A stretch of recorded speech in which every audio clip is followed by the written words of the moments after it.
हरे कृष्ण जय श्री जगन्नाथ।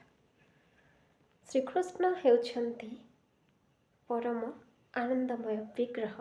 तांकर दिव्य लीला श्रवण मात्रे ही मनरे स्वतः आनंद उद्रेक हुए।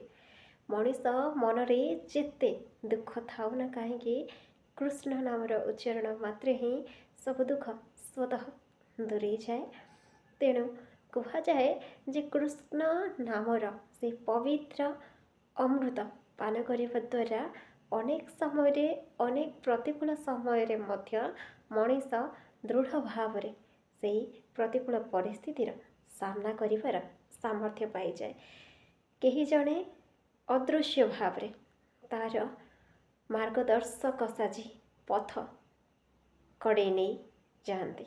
भगवान श्रीकृष्ण धरापृष्ठरे जेतेबेले अवतार ग्रहण करती तांकर अविस्तृत अंश मध्य आविर्भूत होती। धरापृष्ठरे बलराम बा बड़ ठाकुर हेउछन्ति तांकर सेई अंश जिएकि तांको सहित ए धरापृष्ठरे अवतार ग्रहण करिछन्ति।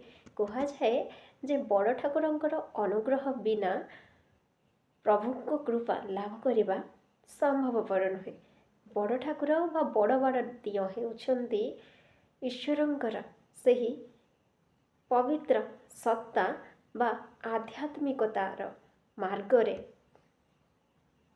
आमर मार्गदर्शक सजुथिबा गुरु जे कि आम भितरे आध्यात्मिकता को उद्रेक करती एवं से मोक्ष पथर यात्री सजाती। कहिबार तात्पर्य बड़ ठाकुर हेउछन्ति आमर से आध्यात्मिक मार्ग जहाँ आमको ईश्वरंक निकटतर करई जाती एवं जन्म मृत्यु बंधन निष्कृति देवार कारण से आमको दर्शई जाती एवं ताहा मनीष उपरे निर्भर करे जे मनीष से जन्म मृत्यु चक्र को नहीं आग को केमिति जीवन को बंचिबा पई चाहिबो